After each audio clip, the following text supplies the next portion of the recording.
I humbly submit that there's no better place or time in human history to live than right here, right now, for the vast majority of people, for the vast majority of folks out there.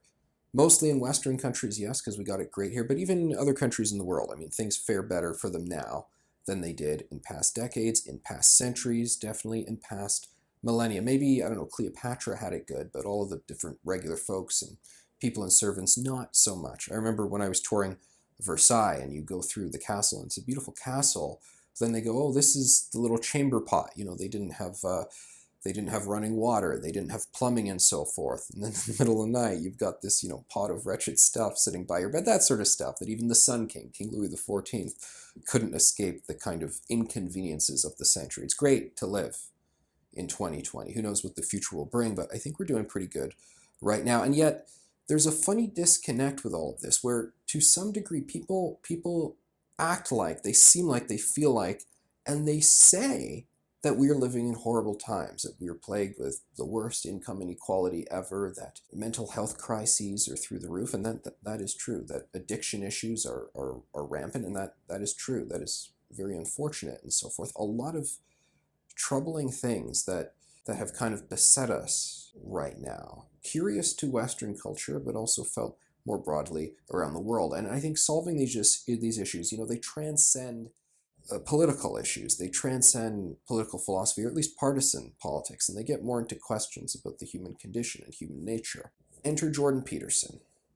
When Jordan Peterson first became famous, when he hit the scene big time in 2016, I think a lot of people who were looking at the world as we were inching in these manic directions, and we've gotten worse since 2016 in many respects, all this wild stuff you see out there that I don't even want to call it progressive or left or whatever. That's an insult to all the reasonable people out there who have these views. Social justice warrior, I think, is even too toned down to describe the sort of stuff that's happening this day and age. Jordan Peterson, he enters the scene, and he's calm, he's collected, he's cool as a cucumber, and he's put a lot of thought into these issues. And he sits down, and he articulates the problem, and he very simply begins to articulate a solution. And he does it by going back to the old books, the old ideas, the old thoughts, and tries to build step by step, laying the foundations brick by brick, having these conversations with his fans, with his viewers on his YouTube channels, in person, in his books, and so forth, really trying to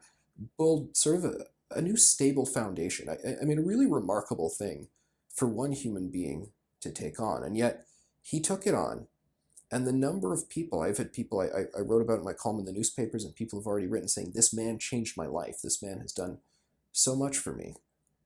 And people, when they saw him being batted about by these hostile interviewers, and he just didn't take it. He was just relaxed, but he also swatted away their sort of misunderstandings or ignorance, their attempts to just attack him and ruin him and mischaracterize him as evil this and bad that for no real reason. You don't even know the guy, and you're already trying to ruin him and call him horrible names. Why? But he managed it all. I mean, it was truly remarkable what he did throughout the past few years and the number of lives he changed. And people who said, I was at risk of this and that, being extremist, having my life go in this horrible direction, depressed, anxiety, and Jordan Peterson helped them really just, I think, grab hold of something, some sort of anchor at a time when so many people were feeling unmoored. And is he perfect? Do I stand by every single word or sentence he said? I don't know, probably not.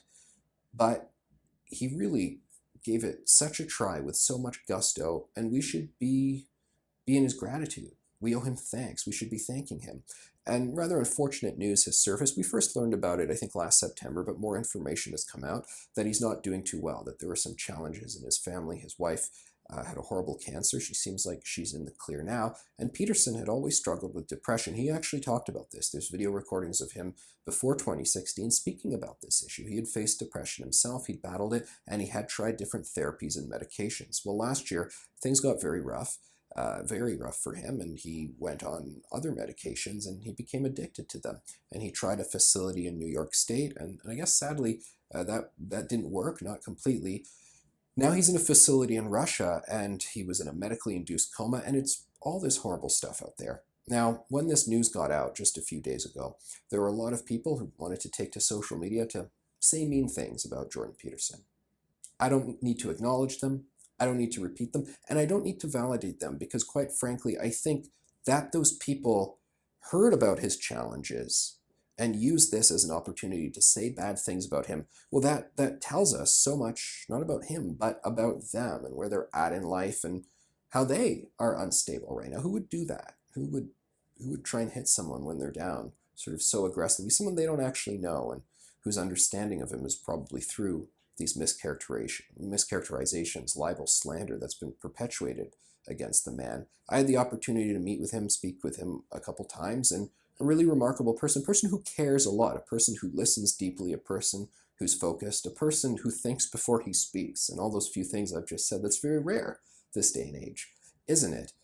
So many people out there hoping Jordan Peterson will be able to make a return to public intellectual life as he had been for the past few years. But even if the situation changes for him moving forward, we had his body of work, we had those years, and those people's lives were changed, were bettered for him. And what an amazing thing for him to be able to say, I did what I had to do, I did it my way, and I made life better for other human beings. So Jordan Peterson, I know a lot of people out there are saying thank you to you, and they're wishing you all the best.